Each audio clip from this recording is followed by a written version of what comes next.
nós fizemos uma negociação com os nossos convidados, que são o presidente da Prevab, Mário Santiago, que veio gentilmente do Rio de Janeiro para conversar conosco sobre as entidades fechadas de previdência complementar, o Sérgio Salgado, que é um ativista conhecido da CPI dos fundos de pensão, ex-conselheiro da Petros, que veio aqui de forma fraterna conversar conosco, porque passamos pelo mesmo problema, e a nossa prata da casa, que é o Caseta, que é fundador da NIPA e que é ex-diretor financeiro da FUNCEF, que tem dado essa contribuição brilhante para a NIPA. Já negociei com eles para que nós possamos ir com as perguntas aos nossos diretores da FUNCEF até o horário do almoço, e no retorno, então, nós teremos um painel com esses convidados. Ok?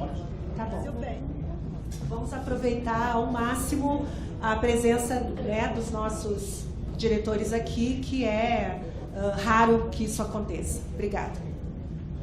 Eu queria fazer um pedido aos diretores, por favor, que nós possamos ser o mais objetivo possível nas respostas. Eu sei que é difícil, em questão do nosso tempo e da quantidade de perguntas que nós temos, e também, claro, em relação ao assunto que é complexo. Bom, a minha primeira pergunta vai do IDEUCI para o senhor Carlos Vieira, que é sobre o voto Minerva. O voto Minerva esteve em pauta várias vezes para ser extinto. Por que foi retirado e engavetado novamente? Somos sócios partidários na contribuição e equacionamentos. E a nossa proposta é: processo com voto empatado deverá ser reanalisado e melhorado e levada a nova votação tantas vezes quanto forem empatados na votação. Depois de 2 vezes, só levada a ação com voto unânime. Então, essa pergunta é para o senhor Carlos Vieira. E o DC que fez? Tudo bem? E o DC, é isso mesmo? E o DC. E o DC. DC Vieira, né? E o DC. Prazer em revê-la. Voto de Minerva. Nós adotamos um compromisso de, enquanto essa situação não se clarificar, não adotar o voto de Minerva na diretoria executiva. A diretoria executiva já tomou sua decisão sobre o voto de Minerva. Essa decisão hoje está no âmbito do Conselho Deliberativo. Então, nós já adotamos já um encaminhamento para essa questão. Ela foi decidida no âmbito da diretoria executiva. Ela está hoje no âmbito do Conselho Deliberativo para definição sobre o encaminhamento. A única coisa que eu posso dizer a esse respeito é de que nós não temos usado o voto de Minerva no âmbito da atual diretoria.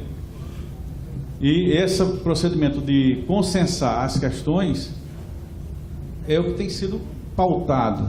Não há nenhuma decisão dentro da fundação, do ponto de vista dessas questões, que elas não tenham tramitado dentro da diretoria. E nós temos assumido esse compromisso de não usar o voto de Minerva enquanto esse assunto não for definido do ponto de vista estatutário. É muito importante, eu aproveito a oportunidade para que a gente se aprofunde no conhecimento estatutário da Fundação.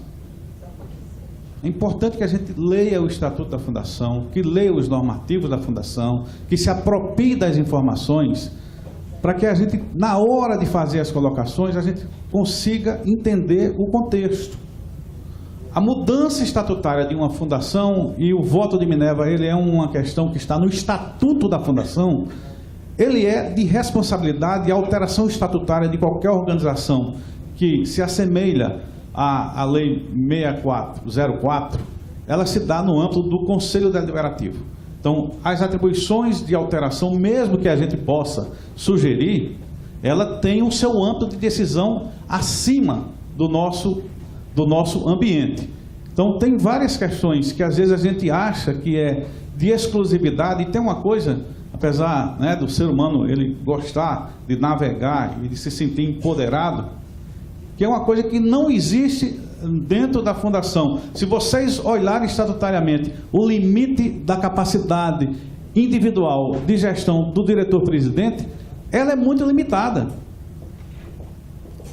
Então, nós não temos essa capacidade monocrática, a não ser de forma que você possa usar um termo usar alguns subterfúgios, mas no âmbito da legalidade, você não tem essa autonomia toda de decisão dentro da fundação. As decisões são colegiadas, né?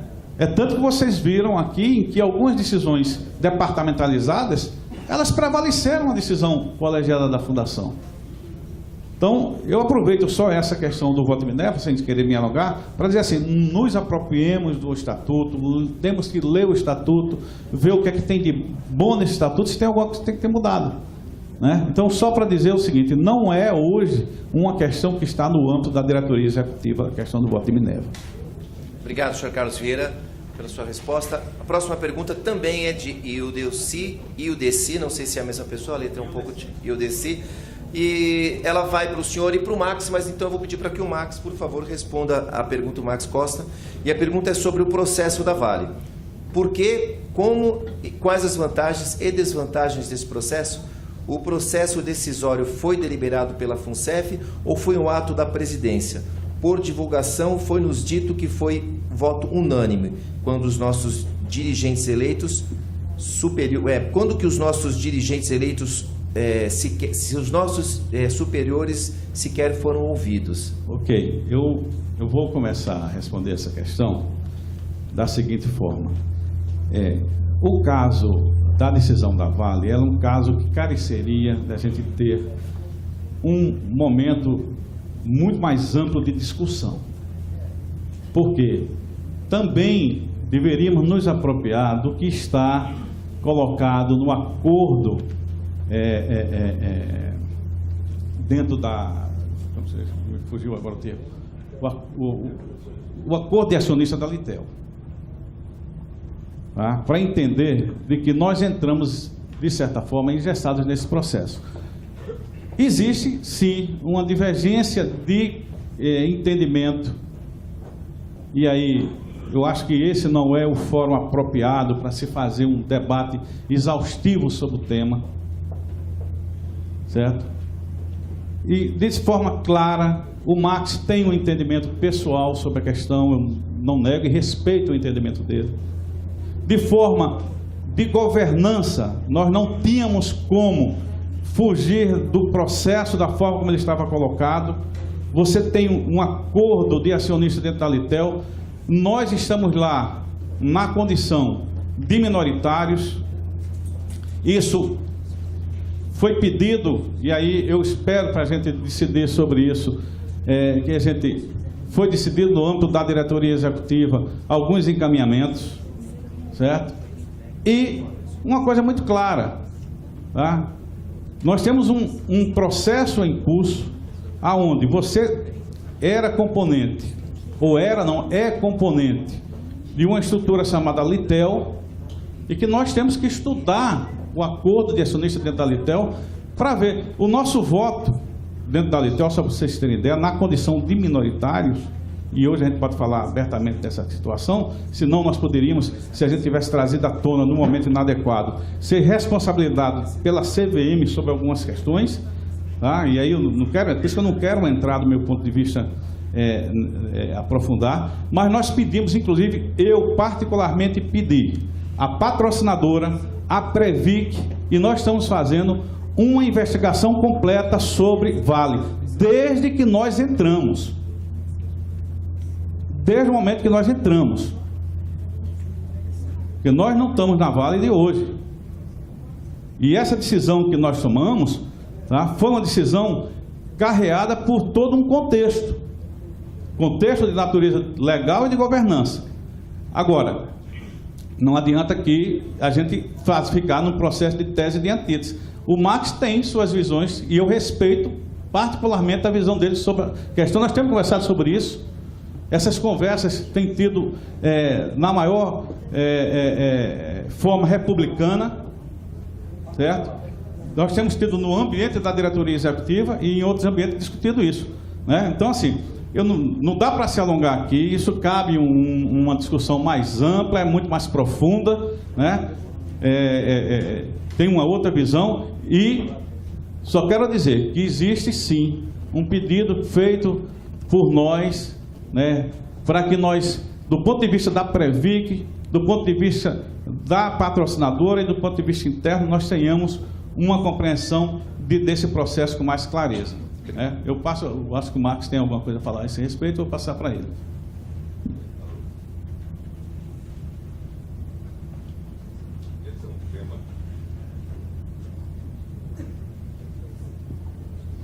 Alô?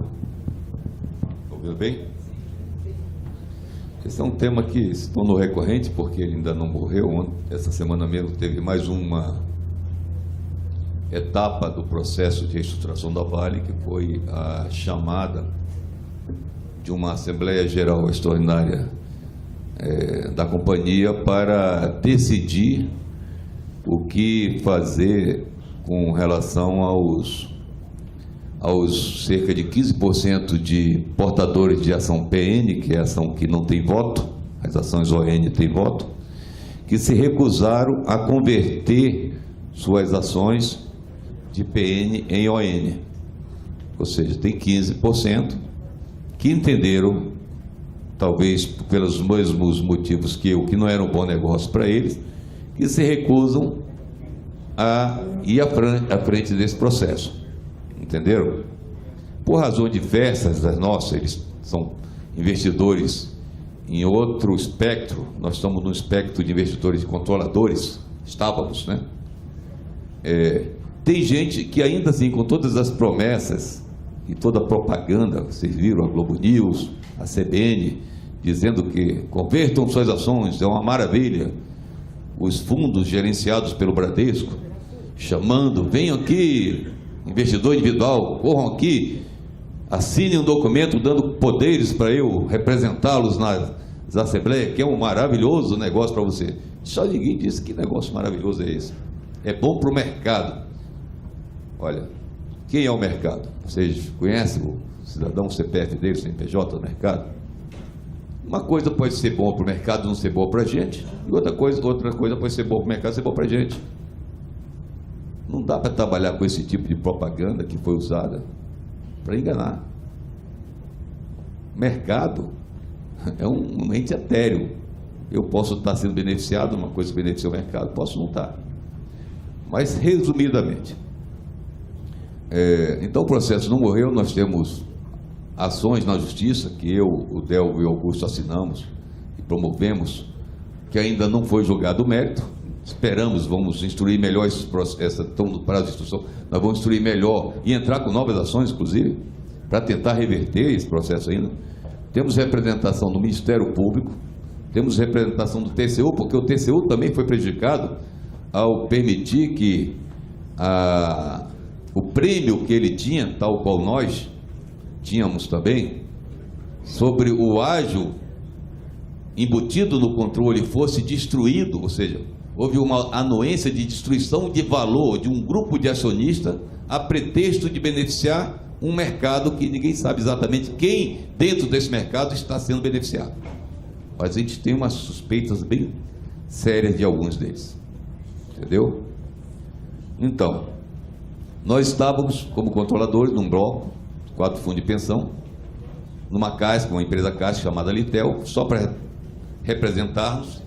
E essa empresa Litel tinha 49% das ações ON, ou seja, da ação que controla, que indica dirigentes, influencia na política de investimento, na administração, indica conselheiro de administração, ou seja, quem manda, quem é dono manda. Quem manda na empresa. Então era isso que nós tínhamos. Isso tem valor. Tá? Se você for comprar uma ação no mercado da Vale, vai lá, X, vale 34, 30, 22, está variando aí. Isso só varia basicamente em função do preço do minério, da demanda, aumenta a demanda, aumenta o preço, é isso que influencia a Vale. Houve uma mentira pregoada que se a gente migrasse para um nível de governança melhor, as ações explodiriam, que a gente ia ganhar muito dinheiro com a explosão das ações. No momento em que isso acabou, no momento em que conseguiram autorizar na Assembleia, se não me engano, dia 27 de julho, que foi um punhal no nosso coração nesse momento, e depois, no outro segundo momento, que houve a conversão das ações PN, ON, onde gente que não tinha poder de mando, passou a ter poder de mando na companhia, que foi dia 11 de agosto.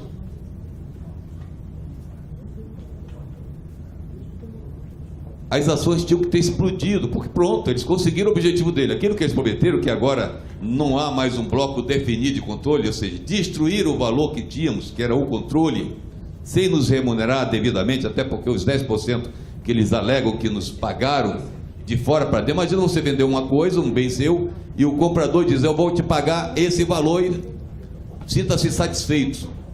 É assim que funciona o mercado real? Você só vende se você achar que é um bom negócio, e não era um bom negócio. 10% financiado, inclusive, com recursos dos nossos próprios bolsos, que usaram o caixa da companhia, usaram créditos tributários que a companhia tinha, para financiar o custo dessa operação, e estão dizendo que nos pagaram 10%. Entenderam? Esse momento, quando houve essa finalização que eles ganharam, ok, ganhamos a parada, destruímos o ativo que vocês tinham. Litel, você tinha um ativo que valia muito, podia dobrar o valor seu, tá? Podia triplicar o valor seu. Que Litel, com 49% das ações da Valipar, Valipar com 54% das ações com direito a voto na Vale, era dona da Vale. Valipar era dona da Vale, e Litel, por 1%, não era dona, não tinha 50% mais um das ações da Valipar. Entenderam? E tínhamos ainda uma ação dentro da Litel, lá do controle lá de alguns acionistas da Litel, que era uma companhia chamada Litela, que tinha ações PN que podiam ser trocadas aí no mercado por ações ON e aumentar a nossa participação para provavelmente acima de 50%. Ou comprar um pouquinho mais. Era pouca coisa que nos faltava dentro da Litel e não precisávamos comprar nada, porque já mandávamos, tá? Para não termos que praticamente negociar com demais membros do bloco de controle para mandarmos sozinho na Litel. Isso tem preço, cara. Comprar ação na Vale, você chega lá, o preço é aquele do mercado. Agora, você vai comprar ações, um bloco, um conjunto de ações de uma companhia que lhe dá o poder de mandar nos destinos dessa companhia. Esse preço é anos-luz descolado do preço do que se comercializa numa ação na Bolsa. Vocês entenderam? É isso que foi mascarado, não foi dito. Inventaram uma mentira, a mentira não se concretizou, porque o tempo de concretização dela já acabou. Então, aprovaram e converteram. Cadê a valorização que prometeram? Em 20 de fevereiro, quando houve a divulgação do projeto, o preço da ação da Vale era cerca de R$35. Depois que foram evoluindo nas etapas da reestruturação, as ações foram derretendo, porque o preço do minério derreteu. Aí agora, recentemente, o preço do minério subiu de novo, subiu um pouquinho, mas ainda assim não passou do valor que tínhamos em 20 de fevereiro. Isso é a prova cabal de que fomos engodados, fomos vítimas de uma mentira. Entenderam?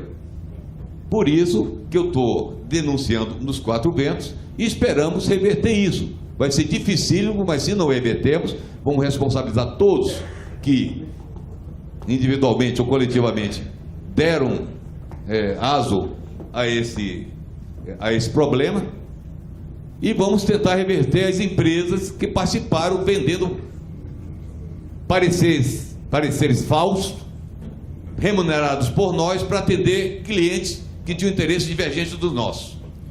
Entenderam? Foi uma das maiores, para vocês terem ideia, se a gente vende a Litel na hora que deveriam vender, quando encerrou o acordo de acionistas, encerrou dia 9 de maio desse ano, e estava previsto na nossa política de investimento que íamos vender, porque sabíamos que ia vencer. Então sabíamos que ia vencer, 9 de maio, previmos, opa, vamos ter um dinheiro extra aí, que vai ser o ágio que a gente vai vender na Vale. Aí, por exemplo, vamos vender Vale esse ano. Aí, na hora de vender, em vez de vender, o que aconteceu? Desrespeitando a política de investimento, prorrogaram um acordo chamado Acordo Tampão, não vendemos nada, e agora estamos amarrados num bloco de investimento que não tem mais controle, porque o bloco de controle, você tem o ônus de não ter liquidez, mas tem o bônus de ter o prêmio, que é um valor acima da valorização. Agora nós estamos amarrados num bloco de investimento que não tem prêmio nenhum, mas tem ônus de não ter liquidez até 2020. 2020. E nós precisávamos, achávamos que eu colocar, estava na nossa política de investimento, a venda esse ano, porque sabíamos que vencia esse ano o acordo de 20 anos que dava privilégios indevidos ao Bradesco nessa relação. A gente expeliu o Bradesco dessa relação esse ano, talvez chamar o BNDES para se apoiar conosco e mandar olimpicamente na Vale, não porque queríamos ficar mandando na Vale, mas porque iríamos vender no bloco o controle da Vale, íamos oferir uma fortuna nesse processo e simplesmente disseram, ó, vamos destruir aquilo que dá valor para vocês. Destruíram a Valipar. Destruído a Valipar, a Litel, que tinha valor positivo, passou a ter valor negativo. Muito provavelmente, a avaliação da Litel esse ano, que tinha ágio, vai ter deságio. Porque ninguém em sã consciência, a não ser que seja um alucinado, podendo comprar a ação da Vale na Bolsa e ter liquidez, vai comprar a ação por meio da Litel sem liquidez. Então não tem mais bônus, tem ônus. Entenderam? Eu espero ter sido bastante sucinto, mas é uma coisa que me tira um pouco do sério. Não paramos de lutar e vamos continuar lutando até as últimas forças. Obrigado, senhor Marcos, pelos seus esclarecimentos. Eu gostaria de fazer uma observação agora a todos os participantes aqui da mesa. A partir desse momento, por uma questão até regimental e de cumprimento de horário, as respostas estarão limitadas ao tempo de 2 minutos. Eu conto muito com a participação de todos. Nós estamos mais de 1 hora além do nosso tempo programado. Então eu faço a pergunta, 2 minutos para a resposta e com 30 segundos de antecedência eu aviso, mas por favor, senhor Paulo Werneck, eu queria dar uma sugestão. Oi. Não, a sugestão é a seguinte, eu só queria esclarecer e me permitir discordar um pouco da Não, eu vou pedir agora para o senhor Paulo, eu vou pedir para o senhor agora, nesse momento nós estamos com um tempo muito limitado, não é um momento de debate, perguntas e respostas. Eu entendo a complexidade do assunto, eu entendo a necessidade de todos aqui entendem, mas apenas por uma questão de mantermos a ordem, de chegarmos até o final do horário de almoço, eu gostaria apenas de pedir para que nós pudéssemos fazer esse jogo rápido de perguntas e respostas com 2 minutos, para que nós não nos estendamos. Tudo bem? Eu queria só, por favor, eu só queria então manter aqui, então, essa pergunta vai para o senhor Renato Vilela, que tem 2 minutos de resposta. A pergunta é da senhora Adriana Ortiz Bastos. Senhor Renato, a pergunta da senhora Adriana é: apesar do seu impecável currículo e a sua fala brilhante, a sua atuação como secretário da Fazenda no governo Sérgio Cabral de 2010 a 2014, preso e condenado, foi marcada por conceder isenções tributárias bilionárias às empresas envolvidas naqueles casos. Como secretário em São Paulo, o senhor acumulou cargos e assentos em conselhos de empresas burlando o limite legal de salários no momento de caos financeiro. Diante disso, o senhor está confortável em ocupar um cargo estratégico no pior momento da história da FUNCEF? Como essa expertise pode nos ajudar? Senhor Renato Vilela, 2 minutos, por favor.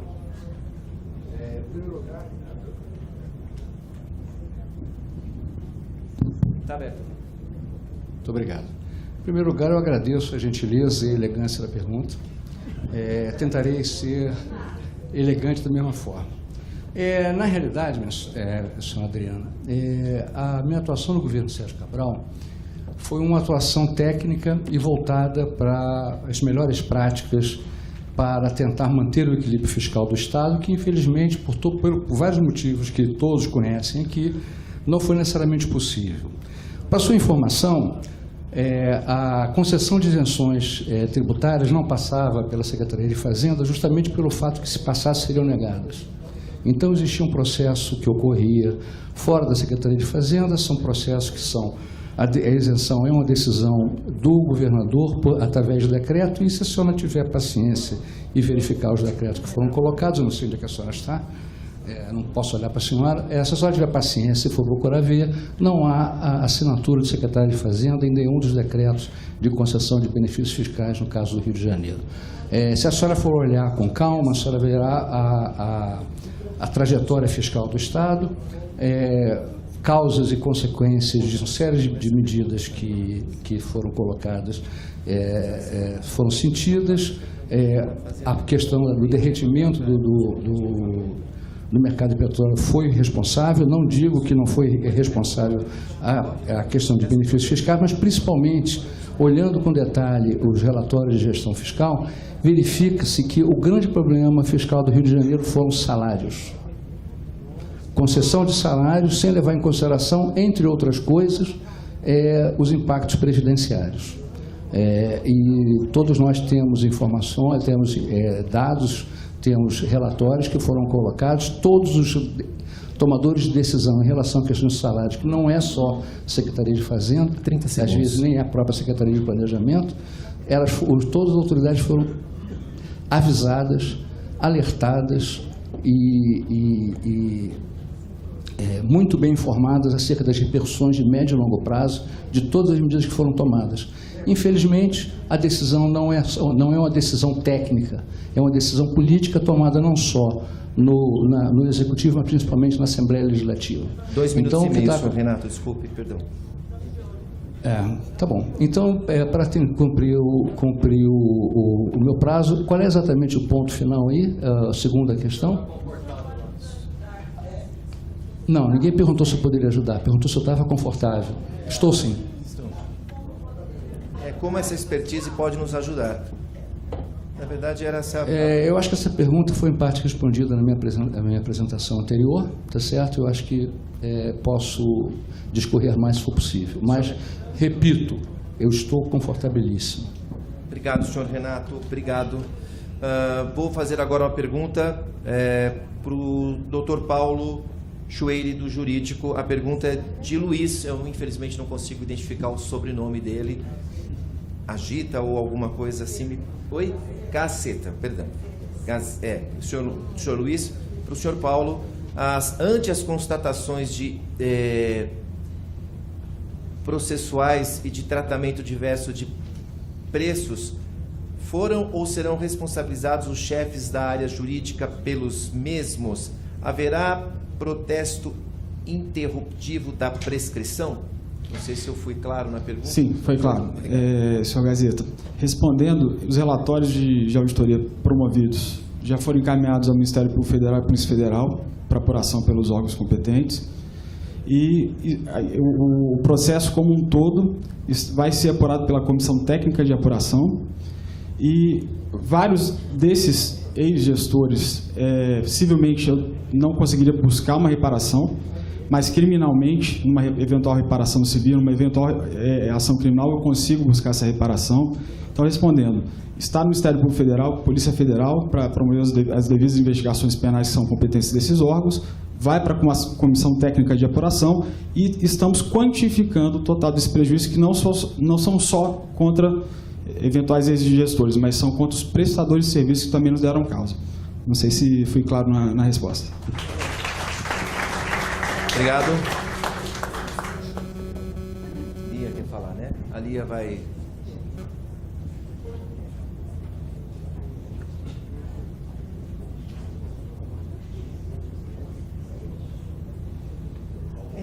Nós temos muitas perguntas ainda para serem feitas e eu quero deixar claro que aqui há uma represa, presidente, e diretores, né, especialmente os indicados que nunca estiveram frente a frente com participantes num momento como este, e existe uma mágoa, existe indignação, existe raiva até, porque é evidente que o que aconteceu na FUNCEF não foi conjuntura e não foi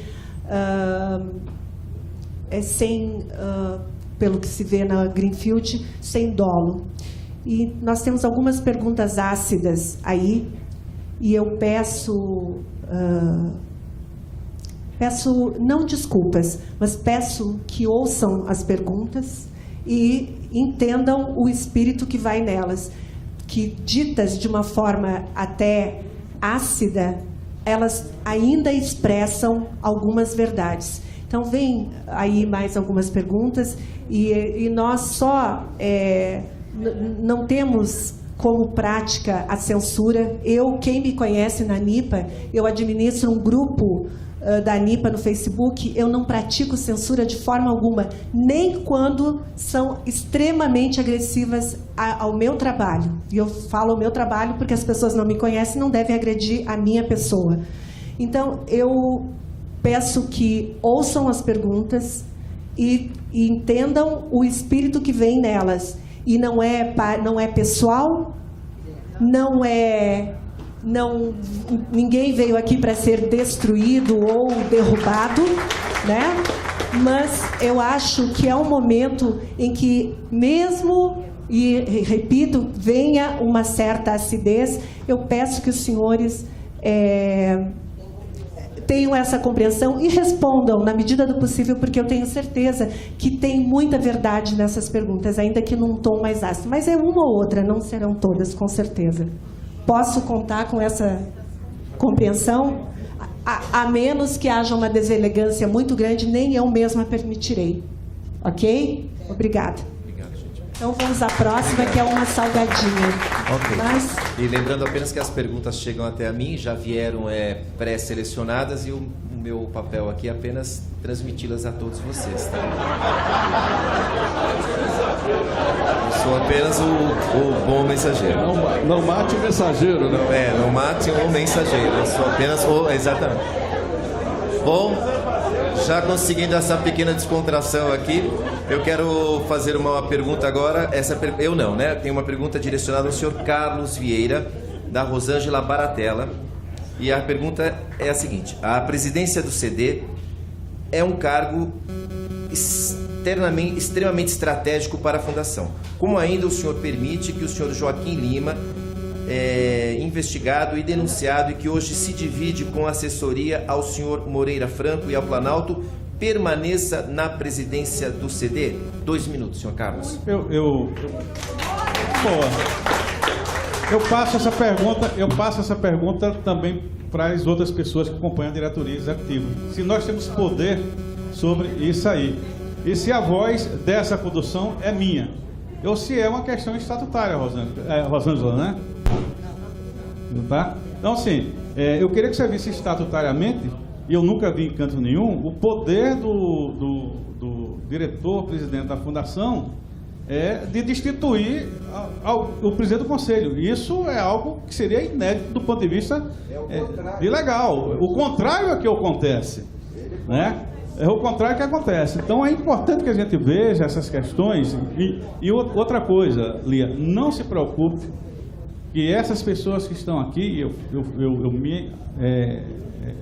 assumo, nós não temos absolutamente constrangimento de responder, né, tudo que for perguntado, inclusive como forma de esclarecimento.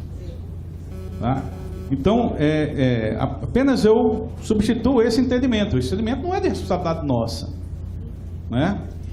E uma outra coisa que existe do ponto de vista do direito, que eu acho que é o que nós precisamos ter, e isso a sociedade nossa evoluiu, é por isso que nós estamos aqui conversando, que é o Estado pleno de direito.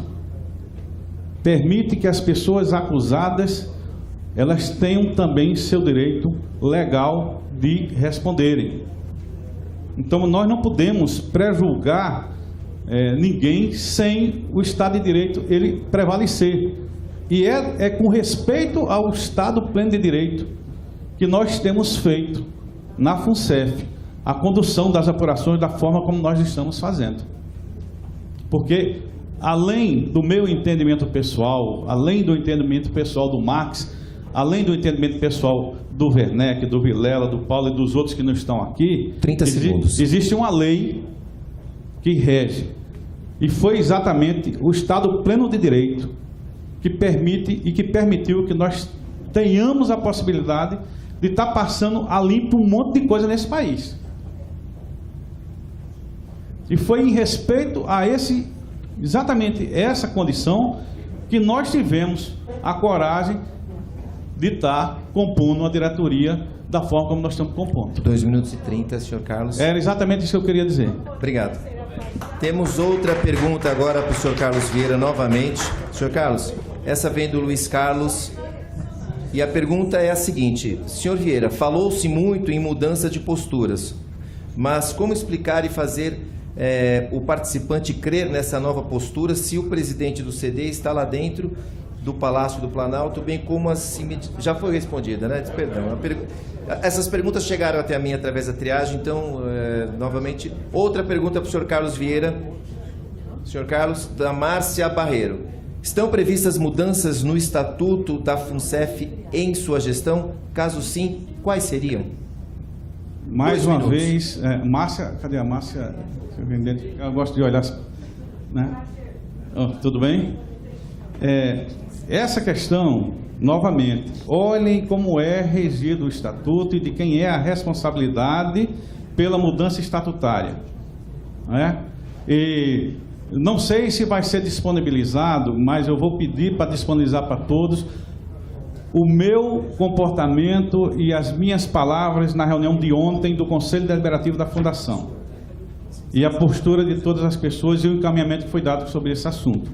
Como eu não tenho acesso, eu não tenho a prerrogativa de distribuir a ata que é do Conselho Deliberativo, né? Eu acho que a ANIPA, aí, Lia, poderia pedir, tá? Como sugestão, uma sugestão ao Conselho Deliberativo, o acesso à ata da reunião que nós tivemos ontem sobre esse tema.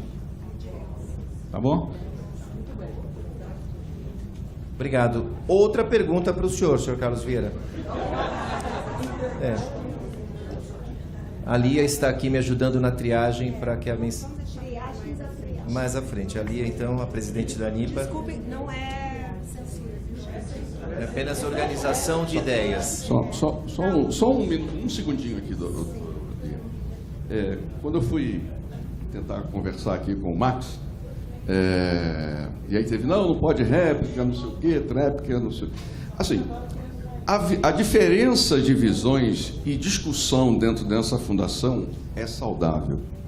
Então, a gente tem visões dentro da própria diretoria, de comportamentos ou de opiniões, em que a gente discute no limite do que é importante para a fundação. O que não pode ter é radicalismo, porque, como dizia Nelson Rodrigues, toda unanimidade é burra. Então, as discussões, elas acontecem sim. Nós temos pontos de divergências, não é pessoal, não é nada na física contra o Max, é visão de comportamento, e a gente discute no limite do que a gente acha possível e concluímos, não existe senhor da razão, e concluímos o que é bom de comum acordo para todos. Então a gente sempre vai discutir, ou não é, Max? A gente sempre discute as visões e aquilo tudo que é importante. Não, é verdade, sim. Exatamente, é esse o objetivo. As divergências são importantes em serem discutidas. Exatamente, isso é importante, ok, gente? Obrigado, senhor Paulo Werneck. Ok? Continuando então aqui as perguntas, nós temos aqui algumas perguntas que foram selecionadas em grupo porque os temas são muito parecidos. Essa pergunta é da Rosângela Paratella, do Luiz Cabreira e do Paulo Roberto, e é para o diretor Max. Por qual razão foi efetuada a contratação da Century, vez que foi rejeitada pela Previ, e por qual razão ainda não foi divulgado o relatório? Essa é uma pergunta. E a segunda pergunta, a FUNCEF seguirá as indicações desse relatório? Os apontamentos serão discutidos anteriormente com os participantes? E é real o boato de extinção da diretoria eleita pelos participantes? Na verdade, são 4 perguntas, né? Repete. A primeira pergunta, qual foi a razão da contratação da Century, uma vez que ela foi rejeitada pela Previ? E por qual razão ainda não foi divulgado o relatório? E se a FUNCEF seguirá as indicações desse relatório? E se os apontamentos serão discutidos anteriormente com os participantes? E se é real o boato da extinção da diretoria eleita pelos participantes? Bom, a contratação da Centro surgiu de uma proposta que não foi nossa, foi uma proposta dos que tinham acabado de chegar, em razão da necessidade de se fazer um diagnóstico e permitisse uma avaliação, e já tínhamos, mas eles precisavam, então a gente tudo bem, vocês precisam de um diagnóstico, nós temos a nossa visão a respeito do que precisa fazer feito da FUNCEF, mas os que estavam chegando não conheciam o FUNCEF, então vamos fazer um diagnóstico para entender melhor a FUNCEF e a partir desse diagnóstico tomar decisões, dar o tratamento devido com as informações que esse diagnóstico produziu.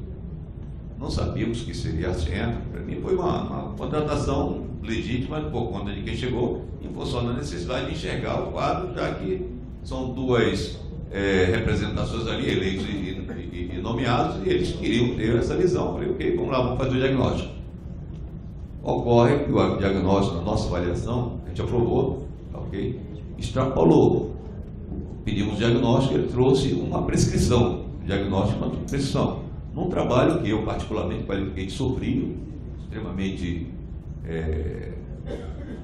decepcionante, na sua essência, na sua estrutura, na sua falta de visão, de respeito às conquistas que nós, participantes, conseguimos desde que a FUNSERV foi inaugurada, 40 anos atrás, e ele trouxe uma proposição simplesmente de destruição de algumas diretorias, entre elas a minha, e transferência de a parte nobre das atividades da minha área para a área da presidência, para o presidente. Ora, isso é um retrocesso de décadas naquilo que a gente conquistou. Se a gente hoje tem algum nível de harmonia e controle, é porque um faz, outro fiscaliza. Então, se o lado nomeado investe, o lado eleito fiscaliza. Óbvio. Então, nós íamos destruir uma auditoria sob o pretexto de redução de custo, ou seja, nós podemos recomendar alguns clipes e perder a visibilidade que nós temos sobre os processos, entendeu? Íamos pôr em risco zilhões em troca de alguns clipes que estariam sendo negociados, economizados na proposta do cidadão lá que escreveu isso no relatório da empresa. A questão do porquê que não foi divulgada, que lamentavelmente, contrariando nossa visão, eu já disse isso, inclusive agora na última reunião da ANEEL, eu disse isso, repeti várias vezes, que nós somos terminantemente contra qualquer carimbo de sigilo em qualquer documento que não seja aquele aplicado com legislação específica. Não tem sentido que façamos nada, principalmente na contratação, que até o governo, qualquer área do governo, publica no TO, tem um carimbo, não pode divulgar o resultado do trabalho da Central. Onde é que nós estamos, gente? Não pode divulgar o resultado de uma valuation. Onde que nós estamos? Não pode dizer qual foi o método que uma empresa contratada de valuation fez para dizer que uma empresa que não vale nada valia 2 bilhões? Eu não posso divulgar isso? Entendeu? Então, sou terminantemente contra. Espero que a gente consiga, nós estamos debatendo isso lá dentro, evoluir para banir essa prática, que é uma prática nociva, que na minha avaliação, coberta de todas as suspeições possíveis. Entendeu? Recriminamos, repudiamos e esperamos ter enterrado de vez esse relatório. Esse relatório não nos serve, não vamos permitir nenhuma estruturação vindo de um iluminado aí contratado. Vocês conheci depois a história da empresa, tá? E não vamos abrir mão. Qualquer reestruturação, qualquer alteração nas conquistas é um processo delicado, vai ter que passar por uma negociação delicada lá dentro. Levou décadas para chegar onde chegamos. Não é uma Century, que responde a vários processos dos Estados Unidos, que vai dizer destruir uma conquista de décadas nossa. Entenderam?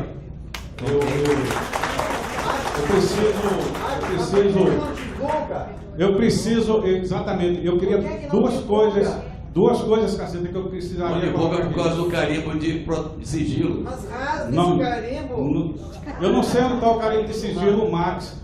Eu que só queria dizer em relação à Centro, que você me permita aqui com toda a oportunidade que você dá, dizer o seguinte: a contratação da empresa foi submetida ao processo de governança, passou pelas áreas de governança da empresa. Nós abrimos um termo de referência, consultando o mercado, certo? Aí teve proposta de FGV, teve outras propostas, Mackenzie e outras que tiveram. Essa empresa foi contratada com unanimidade de voto dentro da diretoria, certo? E aí nós precisamos depois discutir essa conveniência ou não da divulgação. Da nossa parte, não existe nenhuma restrição se a diretoria executiva se decidir pela divulgação. Somente isso. Se você quiser fazer um acordo, se for possível, é lógico que a gente está no calor na nossa conversa, da nossa parte não vejo absolutamente nenhuma restrição a gente divulgar aquele trabalho. Por favor, eu peço que o senhor pode assumir o compromisso público aqui de que vai colocar em pauta na reunião da próxima diretoria a divulgação integral e restrita desse relatório? Não sou eu. Não, o senhor coloca em pauta e a diretoria decide. Ok, da minha parte não tem problema.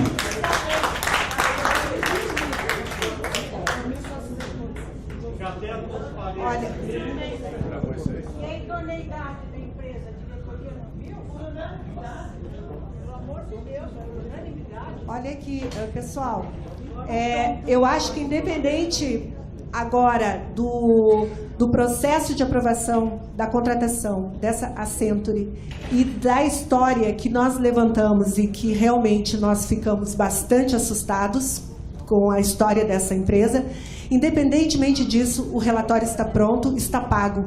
E nós temos que saber. Eu não entendo por que até agora, desculpe, presidente, mas eu tenho que dizer porque o senhor, como presidente da fundação, não divulgou ainda, porque interessa primeiro a nós, que pagamos esse relatório. Não interessa o que sai aí, de forma que nós também possamos opinar, que isso seja colocado em consulta pública, para que nós possamos opinar a respeito. Vamos, né? Nós podemos ser respeitados ou não? Hein? Eu acho que nós temos maturidade hoje para decidir muitas coisas que há 4 anos atrás nós não tínhamos a menor condição. Porque por 2 motivos, e eu já disse isso para um colega no Facebook. Até 4 anos atrás, nós tínhamos 2 coisas, 2 sentimentos. Um era o boa-fé. E o outro não era um sentimento, mas uma condição. Quase nenhum conhecimento. Hoje a boa-fé acabou. Nós não temos mais essa boa-fé cega. Nós não temos mais fé cega. E a segunda, que é a falta de conhecimento, nós vimos superando isso rapidamente, porque fomos obrigados a virar atuários, advogados, financistas. Nada que fazia parte da nossa vida passou a fazer todos os dias. Então, presidente, ponha na consulta pública e nós vamos discutir, nos tem tempo, nós vamos fazer trabalhos em grupo, seja do jeito que for, e nós vamos opinar sobre isso também. É pago com o nosso dinheiro. Chega de sigilo com o que é nosso. Nós somos patrões. Então, desculpe a veemência, mas A veemência, sou muito veemente. Eu preferia que você pedisse à diretoria executiva e não A diretoria executiva, então. Os participantes, os associados da NIPA representados aqui, pedem que esse relatório venha à luz. Mas nós vamos ver. Ele pode realmente contrariar algum interesse de nós, participantes? Pode. E nós queremos saber qual é imediatamente. Por favor, qual é o diretor que não permitirá a divulgação desse relatório? Abra o jogo aqui. Paulo, Vieira, Max, Renato, Joelho. Minha parte pode divulgar. Da minha parte, tem pleno. Tem plena. Eu não sou. Olha, o que eu pratico é o seguinte. Para mim, o melhor detergente é o sol. Eu não devo nada, eu coloco tudo transparente. Então, tem o meu apoio de divulgação. Pleno, não só desse documento, como qualquer outro documento que não esteja abrigado por legislação específica Muito de sigilo. bem, é isso aí. É isso. O que as leis de informação do nosso extenso conjunto de leis desse país já protegem, não precisam de segunda proteção dentro da FUNCEF. Eu acho que tem que acabar isso, tem que acabar com esse retrocesso. Chega, gente, nós temos que avançar e não ficar fazendo as mesmas práticas do passado. Não, fazendo as mesmas práticas dos políticos, que está mais que provado que está roubado, e estão lá, como esse presidente aí do Conselho Deliberativo. Está levando recado. Calma, gente, calma, porque nós estamos, né, no Estado de Direito. Vamos lá, gente, calma aí. Calma, a nossa indignação é legítima, é justa, mas nós temos que ser justos também, tá? Então, vamos lá. O diretor Vilela quer falar? Vamos lá. O senhor ali me perguntou, eu vou repetir o que eu vim repetindo desde que eu li o relatório, por internet. Tá? Esse relatório já devia ter sido distribuído. Talvez, só em retrospecto, lembrando as reuniões, talvez a gente tenha demorado um pouco em divulgar, porque existia uma certa resistência por uma parte dos diretores, particularmente eleitos, em sequer que ele subisse para o CD. Então a gente não entendeu, talvez a gente tenha entendido errado agora com a declaração do diretor Max. Não, a culpa não é de ninguém. A culpa é o seguinte, é o trabalho que está... agora houve uma decisão clara sobre o que... Divulgar, sobre divulgar. Sobre a divulgação. Sobre a divulgação. Sobre a divulgação. Não tá está lá, decidida tá lá. Ótimo, a agora que o Max se pronunciou, estou entendendo que já tem maioria aqui. Olha, gente, nós estamos pedindo que antes de qualquer decisão desta diretoria e do Conselho Deliberativo, nós conheçamos na íntegra o relatório da Century. E nós queremos que haja uma consulta pública. Nós faremos formalmente isso, sim, e está publicamente colocado, vai ser divulgado. Faremos isso, queremos a divulgação na íntegra, sob forma de consulta, para que nós possamos ter tempo para estudar e opinar. Ok? Fechado? Fechado, fechado. Podemos prosseguir aqui? Bem? Só um minutinho. Gente, o Mário Santiago, presidente da Prevab, ele não vai ficar para a parte da tarde, onde ele falaria da experiência da Prevab, que saiu das asas da FUNCEF, e ia nos contar sobre isso. E não, ele teve que sair porque o voo dele está... o Max também tem esse problema de voo, todos aqui têm o... Então, nós estamos com o almoço marcado para 12h30, tem cerca de 10, 15 perguntas. Sim, aí. Isso mesmo, bastante perguntas. Nós temos 2 perguntas muito ácidas aqui, de 2 colegas, né, que fazem questão de que essas perguntas sejam feitas. Eu, particularmente, pergunto a elas se elas poderiam, pelo menos, formular de forma mais objetiva essas perguntas. Para ti e para a Sônia, eu estou consultando. Eu acho que está bem objetiva, é mais objetiva. Bom, são 2 ácidas e vamos em frente. Uma é para o diretor Vilela, e eu peço, porque eu estou sem óculos, peço que o Paulo faça por mim. Lembrando que Sônia, é uma pergunta da Sônia e da Adriana que eu estou encaminhando. Lembrando que eu sou o mensageiro. E eu estou sendo uma mediadora, tentando fazer um amortecimento. Vamos lá, senhor diretor Vilela, a pergunta da Sônia Almeida é: hoje, todos os fundos de pensão com déficits, parte causado por indicados políticos que atendem grandes interesses de empresas privadas, e pelas notícias permanece essa prática na FUNCEF. Isso é inaceitável. Quais as suas providências para barrar esse assédio ao nosso dinheiro? E a segunda pergunta é: solicitamos que disponibilize no site nossa participação imobiliária, os custos, receitas e avaliação dos imóveis individualmente. Então a pergunta, na verdade, é: quais as providências para barrar esse assédio ao dinheiro?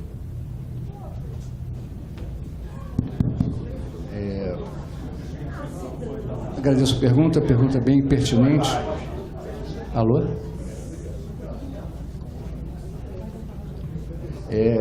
Pergunta bem pertinente. Eu acho a questão eu estou entendendo assédio ao dinheiro, né, num contexto um pouco mais amplo, que mistura desde isso até mais práticas e outras questões. Só tem uma saída, né, em caso de situações como essa. A saída é institucional. É o fortalecimento das áreas técnicas, é o respeito à opinião técnica, a instituição tem que dar ao analista técnico os instrumentos, a base, inclusive de capacitação, para que ele possa exercer da melhor forma possível e fazer a análise mais isenta e mais técnica possível. Então, nós estamos todos nesse processo. É um processo que envolve toda a diretoria. Desde darmos, por exemplo, a informação que talvez os senhores não tivessem, mas, por exemplo, até hoje, na GEPAR, nós não temos um sistema integrado de análise de ativos. Nós já especificamos, estamos em processo de contratação, de solicitação à área de informática, Porque é impossível gerir ativos se você ter um critério, um método, um sistema que seja fora e isento de ingerência. Quem entende de TI aqui sabe que o sistema não pode ser as fórmulas, as contas não podem ser alteradas. Hoje são gerados em cima de planilhas Excel que cada gerente montou. Se um gerente tem uma fórmula com um determinado indicador diferente do cara que senta da mesa dele, da mesa ao lado, como é que você vai fazer a análise? Não pode. Isso tem que ser único, e até hoje a FUNCEF não tem. E a FUNCEF está tentando conseguir, nós estamos tentando, especificamos, estamos demandando essa informação. Então nós temos que dar também condições para que os analistas façam o seu trabalho dentro do estado da arte, com a melhor ferramenta disponível, com os manuais técnicos, como eu já coloquei aqui, com o processo de decisão, o processo de discussão devidamente registrado. É isso que nós estamos tentando fazer, é isso que eu chamo de institucionalização. Além de todas as questões que têm a ver com governança, que têm a ver com compliance, que estão sendo endereçadas pelas outras diretorias, nós temos também, e aí dentro da DIPAR, o que nós estamos fazendo não se toma decisão, eu particularmente não tomo uma decisão sem que se discuta exaustivamente com os técnicos. Se eu concordo já de cara com a decisão, mesmo assim a gente vai para o debate. Se eu não concordo, então o debate é mais acirrado. Se eles não concordam comigo, então é mais acirrado ainda. E eu não subo nada que não tenha sido consensuado antes. Tá. Esse é o ponto principal. É assim que a gente ataca os problemas que trouxeram a FUNCEF ao ponto que ela chegou no ano passado. E registrado tudo, né, Vilela? Tudo registrado. E tudo registrado. Na medida, o passado a gente está tentando fazer a arqueologia do passado. Tá certo? Agora o futuro não vai precisar fazer, porque está tudo registrado e está tudo disponibilizado, e é só entrar em contato com as áreas específicas que aquilo que, como o Max colocou, aquilo que a legislação permite, a gente divulga. Obrigado. A segunda questão, em relação aos ativos imobiliários, já há muita informação na internet. Não me lembro agora se nós temos se tem alguma informação específica em relação à rentabilidade. Acho que sim, tá? Teríamos que verificar, mas eu peço para a pessoa que fez a pergunta, agora não me lembro o que foi, dar uma olhada no nosso site, e aquilo que não tiver de acordo com o seu desejo, manda um e-mail para a gente, que a gente conserta, corrige, coloca à disposição. Obrigado, senhor Vilela. Muito obrigado pela sua resposta. Temos agora a pergunta de Adriana Ortiz Bassos ao senhor Carlos Vieira. O senador Ciro Nogueira, presidente do Partido Progressista, investigado e delatado na Lava Jato, ofereceu recentemente os recursos da FUNCEF a Joesley Batista, atualmente preso, alegando ser o dono da presidência da FUNCEF. Diante disso, presidente Vieira, em respeito à sua impecável trajetória na Caixa, a sua inércia em acionar a Caixa sobre o contencioso não poderia ser interpretado como confirmação dessa gravíssima denúncia? Bom, eu agradeço muito, Adriano Ortiz, a oportunidade de esclarecer esse fato. Eu tenho toda a minha trajetória, inclusive eu cheguei a ser ministro de Estado interino. Todas as minhas condutas, elas foram avaliadas, investigadas, inclusive por CGU, TCU e órgãos internos da Caixa. Tenho aqui vários auditores que na sua trajetória tiveram a oportunidade, me deram a honra de me avaliarem e investigarem aonde eu fui gerente de agência, aonde eu fui superintendente regional, aonde eu fui gerente de divisão da empresa, aonde eu fui gerente nacional da empresa. Eu não falo pelas outras pessoas. Elas que têm que responder por si. A minha história, a minha obra é quem vai contar e quem está contando. Aquela questão eu tive a oportunidade na própria diretoria executiva, quando eu fui indagado sobre ela pelo diretor Max, de dar a resposta, e ela está nos autos lá da ata nossa. Agora, calma, vou chegar no contencioso. Eu precisaria muito responder isso, tá, da forma como estou respondendo. Tá? Então, assim, está aí à disposição as decisões, todas elas que são feitas dentro da Fundação, como eu disse, são decisões que têm a forma de ser visto nas suas atas. Primeiro aspecto, eu gostaria de deixar isso muito bem elencado. Segundo aspecto do contencioso. Questão do contencioso, o doutor Paulo já respondeu acerca do encaminhamento dado ao processo que nós herdamos dentro da Fundação. E eu gostaria muito, e eu falei isso já em várias oportunidades, para as pessoas de vários matizes dessa discussão, dessa beleza que é a oportunidade desse processo tão democrático que é o processo de participação de várias associações, sindicatos, federações dentro dessas discussões que hoje envolvem a FUNCEF. Contencioso, se nós olharmos os valores que estão equacionados e em equacionamento no montante que nós sabemos que vai chegar a quase 20 bilhões em torno disso, hoje, efetivamente, ele representa 600 milhões de reais se nós contabilizarmos os valores apropriados e que todos nós estamos pagando. Equivale a quase a recuperação pela ação do jurídico em relação à questão da trava que nós demos no que era a torneira de saída dos recursos por falta de governança na área do jurídico.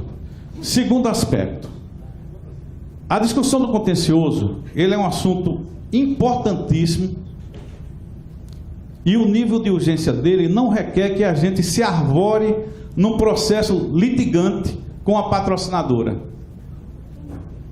Porque nós estamos no processo de negociação. Se nós pegarmos Sim, por quê? Por que litigar de forma gratuita nesse momento, quando nós estamos no processo de negociação com a Caixa? Quando nós estamos com uma constituição paritária entre o jurídico nosso e o jurídico da Caixa discutindo a propriedade. Se nós nos apropriarmos aqui do que foi dito pelo chefe do jurídico aqui das condições e das conduções desse assunto. Então é o seguinte, tudo no seu momento certo. O momento agora, da nossa parte e do nosso entendimento, é um momento de entendimento, de interpretação, inclusive de apuração de valores, que é o que nós estamos fazendo. Nós temos um compromisso com a diretoria executiva da Caixa, da FUNCEF, tá? De até o final deste ano, temos os valores, todos eles, de forma ordenada, sabendo o que representa cada ação, o que representa cada valor. Tá? Então, isso faz com que a gente aguarde todo esse processo, que ele é importantíssimo para a Fundação. Dentro do trabalho de ALM, que vocês terão acesso, nós estamos fazendo um trabalho muito sério de ALM para trazer o equilíbrio da Fundação. Está lá dentro qual é o impacto que pode ter dentro desse contexto a questão do contencioso. Agora, eu coloco sobre nossa reflexão aqui. Nós hoje temos provisionado 2 bilhões e 400 dentro do nosso valores levado a equacionamento. Será que esse valor está certo? Essa é uma pergunta. É isso que nós temos que fazer, é isso que nós estamos fazendo, né, Marcos? Discutindo o tamanho disso. Não se preocupe que no momento certo esse assunto será tratado com a devida clareza do ato administrativo. Eu peço desculpa aos colegas, não vou ter que sair voado, porque eu já não sei nem se eu consigo pegar o voo. Tá? Muito obrigado por sua presença, Sr. Marcos, pelos esclarecimentos também. Uma boa viagem. Bom, eu quero, antes de mais nada, vou lhe dar mais uma vez a palavra, presidente, para que o senhor se despeça em nome da diretoria do nosso evento, e aí depois eu faço um pequeno fechamento e nós vamos para o almoço. Gostaria que o senhor fizesse... Max, espere um minuto só. Um minuto. Eu acho que não vai ser por um minuto que você vai perder. Eu gostaria de ressaltar meu respeito, tá, ao trabalho dos diretores eleitos e de forma aguerrida e transparente tem feito seu papel. Então, só queria deixar registrado isso aqui para você. Tá?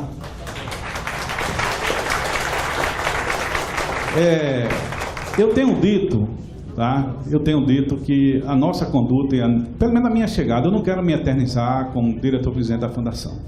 Nós chegamos num momento da Fundação muito delicada, essas pessoas vieram para agregar, tá? Eu acho extremamente correto e acho extremamente oportuno todas as perguntas que vêm, porque elas nos dão a oportunidade da gente levar também a nossa verdade. Não que a nossa verdade ela possa lhe satisfazer, mas ela nos oportuniza. Então, Lia, eu agradeço muito a oportunidade da diretoria estar aqui presente com vocês. Nós estaremos quantas vezes formos chamados, tá, para levar as nossas informações com o único propósito. Eu acho que esse propósito é comum a todos nós. Nós estamos preocupados, sim, com a sustentabilidade da Fundação. Nós estamos trabalhando, sim, tá, nesse sentido de a gente preservar. E a Fundação tem que ser apropriada, sim, por todos que têm os interesses na sua sobrevivência, porque a sobrevivência da Fundação depende da nossa saúde financeira. Então, é muito legítimo tudo que está acontecendo, é muito legítimo o esforço que todos estão fazendo no sentido da sustentabilidade da Fundação. A patrocinadora hoje tem um olhar que nunca teve sobre a Fundação, isso é fato. A Previc tem um olhar que nunca teve sobre a Fundação. Nós temos tendo um cuidado adicional à governança da Fundação, tá? Então, todos esses elementos juntos farão. E outra coisa, a construção, aí eu digo assim, quais são as grandes questões? Eu queria encerrar dizendo quais são as grandes questões que nós temos que nos apropriar delas.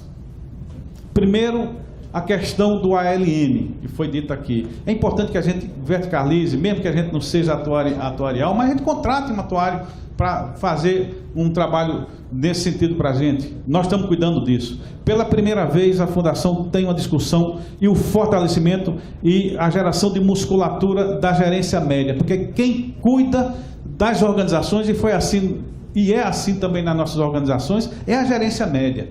Hoje a gerência média da Fundação tem voz e vez. Esses dois aqui, juntamente com os demais, dão condição para que a gerência média da Fundação possa opinar, possa trabalhar, possa sugerir. Então, a LM é o primeiro ponto. Segundo ponto, importantíssimo que a gente acompanhe e que a gente possa se agregar no esforço que o jurídico da Fundação está fazendo para recuperar nossos ativos, Lia. E aí, tá, eu acho importante, né, não só a ANIPA, mas que as outras instituições que nós temos também possam se agregar a esse esforço. E não é simples, você sabe que é contrariar interesses, muitas vezes organizacionais.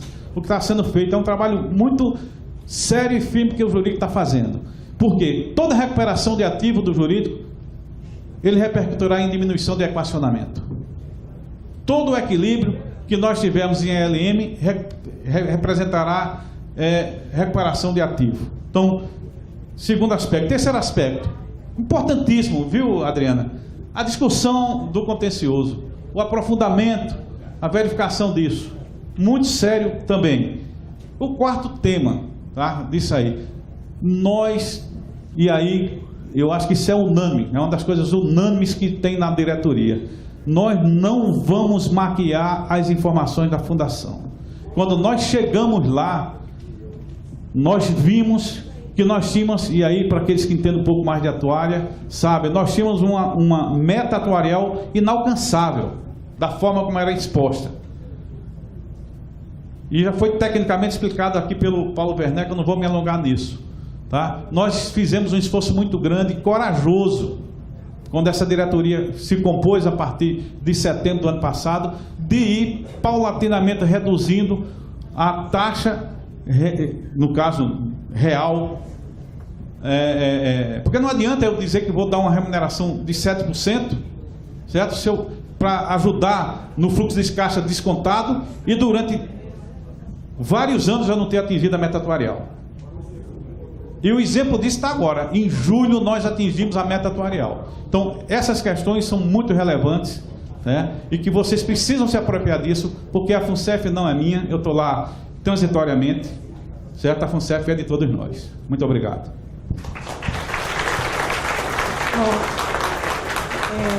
Obrigada, presidente. Obrigada aos diretores.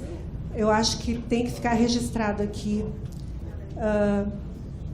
essas preocupações que apareceram aqui, especialmente essas ligadas à política partidária nos fundos de pensão. Nós não vamos afrouxar disso, nós não vamos tolerar isso. Nós continuaremos como bandeira o fim da ingerência política partidária nos fundos de pensão. E na FUNCEF, mais do que nunca.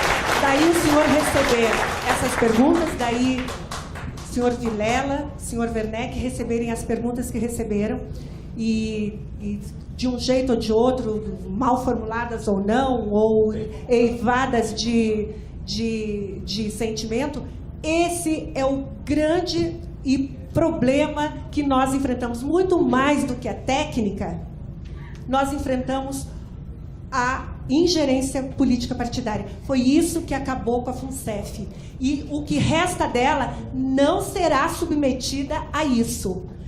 No que depender de nós, não será. E nós não permitiremos, e nós estaremos vigilantes quanto a vocês. Vigilantes, nós não afrouxaremos. Embora eu possa discordar da forma mais ácida, novamente, né, que as colegas formularam suas perguntas, mas no espírito, o que elas querem dizer nós não toleraremos que o que resta lá na fundação seja usado novamente por partidos políticos para beneficiar grupos privados, para nos fragilizar e nos deixar na situação em que nós nos encontramos hoje. Prestes ameaçados, mesmo que aposentados, ameaçados por uma privatização da Caixa. Porque isso vai, sim, mexer com o fundo de pensão. Ninguém seja ingênuo de pensar que uma possível venda de parte da Caixa não afetará o fundo de pensão. Nós seremos os primeiros a sentir isso. Então, nós estaremos vigilantes, inclusive, em relação a isso, presidente. Nós não toleraremos, então, a ingerência política partidária na fundação, e nós estaremos vigilantes e perguntando sempre, e cobrando. Nós queremos a transparência, nós queremos que o termo de confidencialidade caia por terra, porque não é possível que a ANIPA tenha que entrar com uma ação judicial, como entrará, para acabar com o termo de confidencialidade que vai além da Constituição, que não permite que representantes falem com seus representados, que é o caso dos diretores eleitos, que não podem passar informações que estão sob sigilo da FUNCEF. Então, nós vamos lutar contra isso também. Isso é um fator que tem nublado, ou, se não, escurecido a relação da Fundação conosco. Então, agradeço mais uma vez a presença de vocês. Provavelmente nós os convidaremos em outras oportunidades, se não todos, alguns. De repente traremos apenas o diretor Vilela, o diretor Werneck, o presidente, mas nós estaremos sempre com essa postura, com uma agulha aqui e outra lá. Mas é o nosso dinheiro, é o nosso futuro que está em jogo, e nós não vamos afrouxar. Então, obrigada. Sim, só para fechar. Existiram inúmeras perguntas que não foram sim, 22 perguntas. Que o anseio, né, dos participantes são grandes. Poderiam ser respondidas? Não, nós vamos fazer melhor, nós vamos fazer diferente.